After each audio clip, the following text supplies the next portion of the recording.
El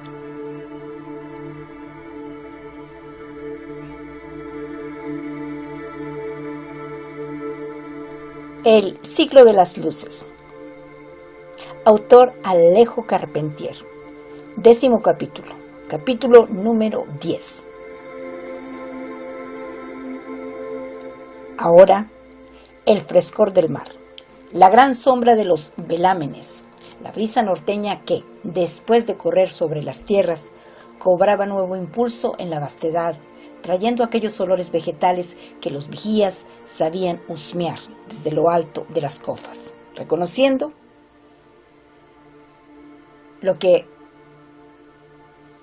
oía a Trinidad, a Sierra Maestra o a Cabo Cruz, con una vara a la que habían fijado una pequeña red. Sofía sacaba maravillas del agua. Un racimo de sargazos, cuyos frutos hacían estallar entre el pulgar y el índice. Un gajo de mangle, aún vestido de ostras tiernas. Un coco del tamaño de una nuez, de tan esplendoroso verdor que parecía recién barnizado. Se pasaba entre bancos de esponjas que pintaban pardos macizos en los fondos claros, bogándose entre cayos de arena blanca, siempre a la vista de una costa, difuminada por sus brumas, que se iba haciendo más montañosa y quebrada. Sofía había aceptado aquel viaje con alegría, repentinamente librada del calor de los cínifes, de la perspectiva de un tedioso regreso hacia lo cotidiano y monótono, hecho más monótono por la ausencia de quien a todas horas tenía el poder de transfigurar la realidad, como si se tratara de una mera excursión sobre las aguas de algún lago suizo, de románticas orillas empeñascadas. Promenade en bateau.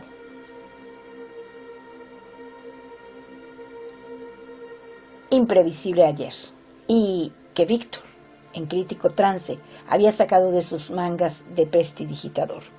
Encontrado el lugar a bordo, con su pequeño camarote bajo cubierta para ella.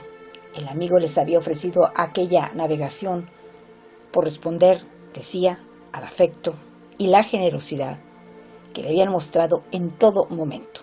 Podían pasar varias semanas en Port-au-Prince y regresar en el mismo buque. Para viajar con el capitán filántropo no necesitaban salvoconductos. Cuando éste volviera de Surinam, a donde llevaba alguna carga, tomando aquello como una travesura, como algo que los devolvía al grato desorden de otros días, habían despachado una carta a Carlos, enterándolo de una aventura que cobraba para Sofía un significado providencial. Después de tantos sueños de viaje, de tantos itinerarios dejados en el papel, de tantas partidas nunca resueltas, al menos se entraba en algo nuevo. Port-au-Prince no era Londres, ni Viena, ni París, pero ya significaba un gran cambio. Se hallarían en una Francia ultramarina, donde se hablaba otro idioma y se respiraban aires distintos. Irían al Cabo Francés para asistir en el teatro de la Rue Vaudreuil a alguna representación de Le Gaîté Universel o de Semir et Azor. Allá comprarían música de la más nueva para la flauta de Carlos. Y libros, muchos libros que trataran de la transformación económica de Europa en este ciclo y de la revolución actual, la que estaba en marcha. Un alboroto de voces sacó a Sofía de los quehaceres de su pesca que la tenía echada en la proa, de bruces, con el sol metido en la piel. En el castillo de popa, sin más ropa que unos calzones ceñidos a la cintura, Víctor y Huguet combatían a tiros de agua salada, bajando baldes con una cuerda a quien más rápido para volverlos a llenar. El torso del mulato era de una soberbia resiedumbre, con su talle espigado, bajo hombros que se ensanchaban en potente envergadura, lustrosos y duros. pecho de Víctor, más avirralado. El pecho de Víctor, más abarrillado. El pecho de Víctor, más abarrilado, más espeso, dibujaba sus músculos en firmes relieves. Los dorsales parecían correrle sobre el armazón, cada vez que levantaba un balde sacado del mar para vaciarlo en la cara del otro. Es la primera vez que me siento realmente joven, dijo Esteban. Me pregunto si hemos sido jóvenes alguna vez, dijo Sofía, volviendo a su pesca.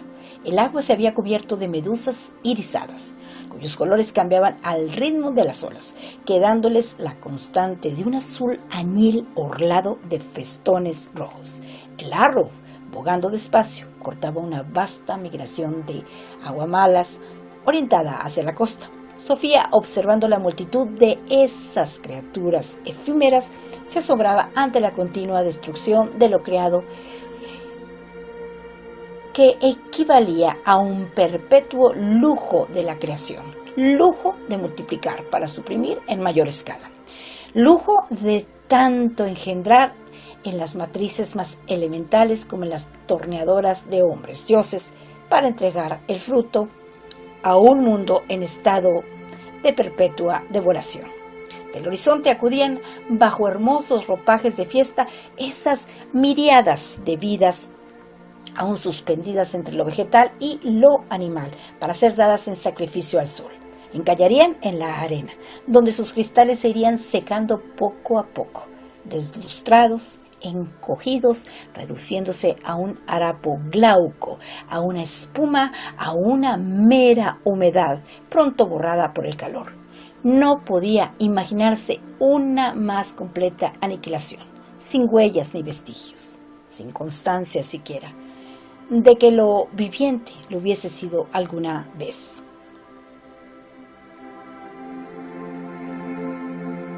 Y después de las medusas vinieron unos vidrios viajeros, rosados, amarillos, listados, en tal diversidad de colores, reflejando la encendida luz meridiana que parecía la nave dividir un mar de jaspe. Sofía, con las mejillas ardientes, el pelo suelto en la brisa, se gozaba de un contento físico jamás conocido antes. Podía estarse durante horas a la sombra de un velamen, mirando las olas sin pensar en nada, entregada a la voluptuosidad del cuerpo entero, blanda, perezosa, con los sentidos atentos a cualquier solicitud placentera.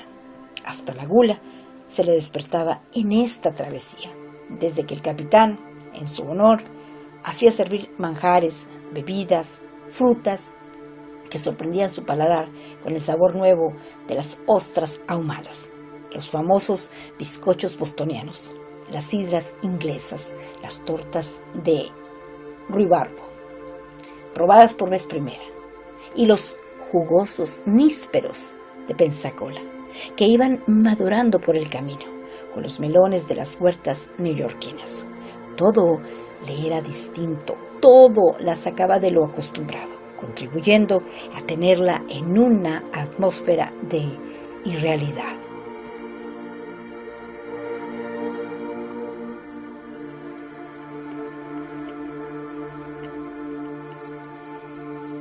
Cuando se preguntaba cómo se llamaba aquella peña de forma extraña, aquel islote, aquel canal, sus nociones geográficas recibidas de mapas españoles no concordaban nunca con las nomenclaturas de Caleb Dexter, para quien esto era el Cayman Brac.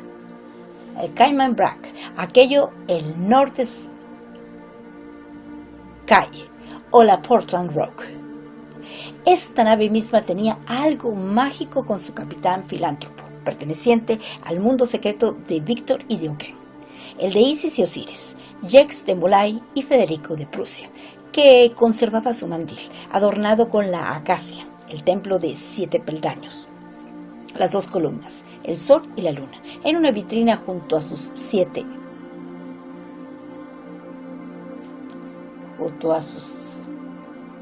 junto a sus instrumentos de navegación.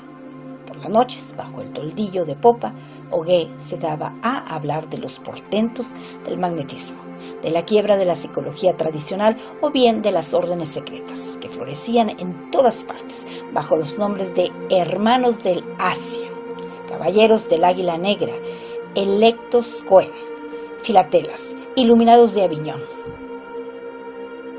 Hermanos de la Luz Verdadera, Filadelfos, Caballeros Rosacruces y Caballeros del Templo, persiguiendo un ideal de igualdad y armonía a la par que labraban por el perfeccionamiento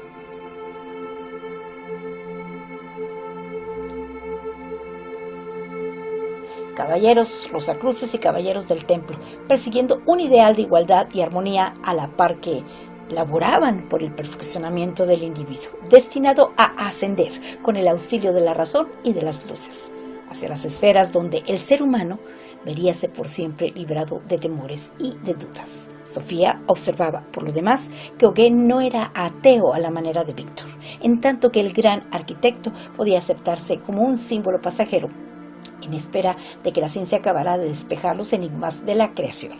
El mestizo solía referirse a la Biblia aceptando algunos de sus planteamientos, del mismo modo que usaba términos tomados a la Cábala y al platonismo, refiriéndose a menudo a los cátaros, cuya princesa Esclarmunda conocía a Sofía por una linda novela leída recientemente.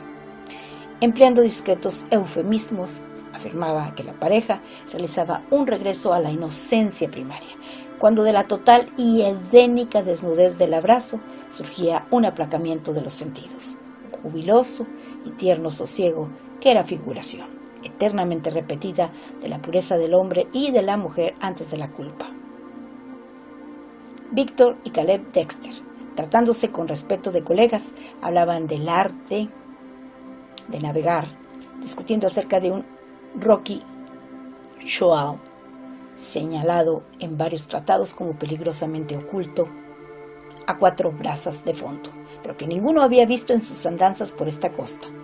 Mr. Erastus Jackson, el segundo de a bordo, se acercaba al grupo para narrar tremebundas historias marítimas como la de aquel capitán Anson, que, habiendo perdido la longitud, erró durante un mes por el Pacífico sin poder dar con la isla de Juan Fernández, o la otra, de una goleta encontrada cerca de la isla del Gran Caico, sin un solo tripulante a bordo, pero con los fuegos de la cocina aún encendidos.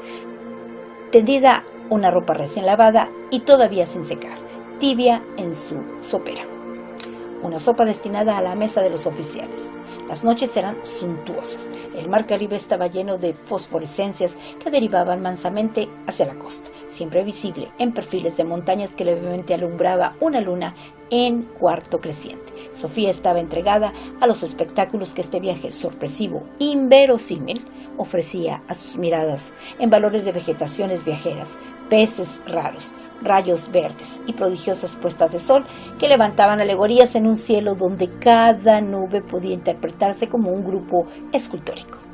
Combates de titanes, laocoontes, cuadrigas y caídas de ángeles. Aquí se admiraba ante un fondo de corales.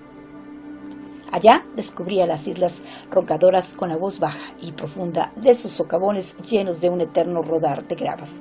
No sabía si creer que las oroturias tragaban arena y si era cierto que las ballenas bajaran hasta los trópicos, pero todo se hacía creíble en esta navegación. Una tarde le señalaron un extraño pez, al que llamaban unicornio de mar, lo cual le hizo recordar la primera aparición de Víctor en la casa de las Aldabas. Aquella vez, por mofa, le habían preguntado si nadaban sirenas en los mares del Caribe.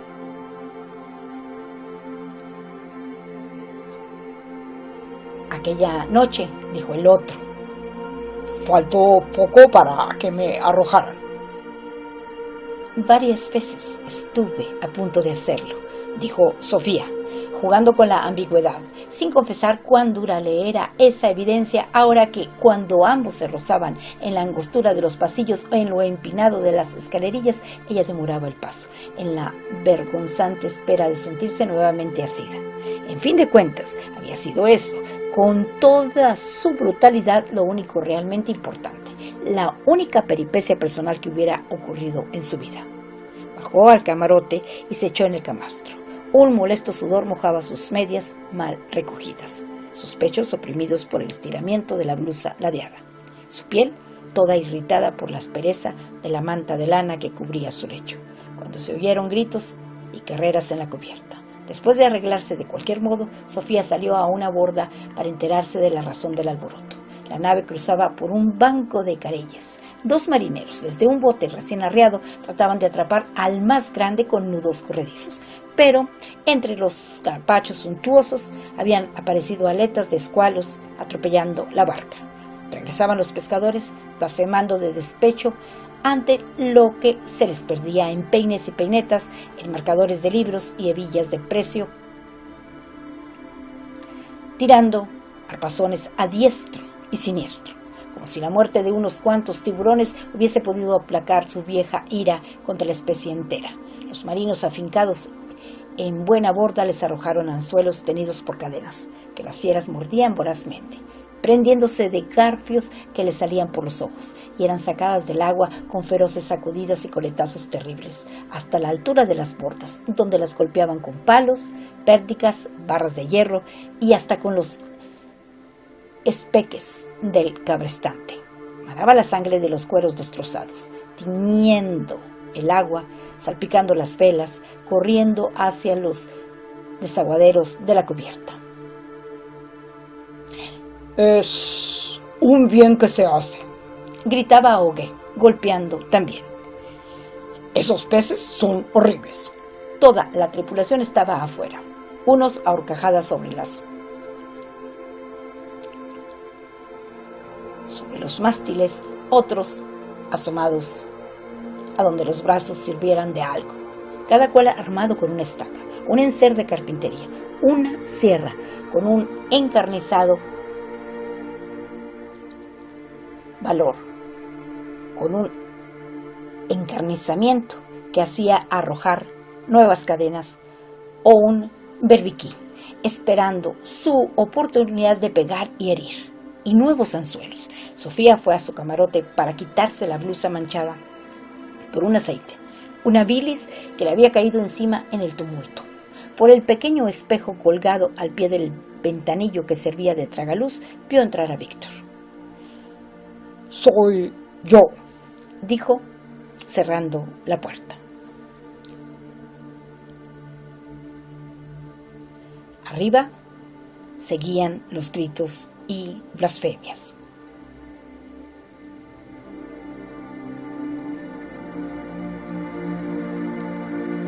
Aquí termina el capítulo 9. Es decir, aquí termina el 10º capítulo, es decir, el capítulo número 10 del libro que se titula El siglo de las luces, cuyo autor es don Alejo Carpentier. Son las 7 de la mañana con 13 minutos y hoy es jueves 2 de septiembre del 2021. Quiero agradecer a la única persona que le ha dado me gusta a mis videos, porque pues obviamente todo esto debe ser espontáneo, pero es usted muy amable. Que Dios lo bendiga.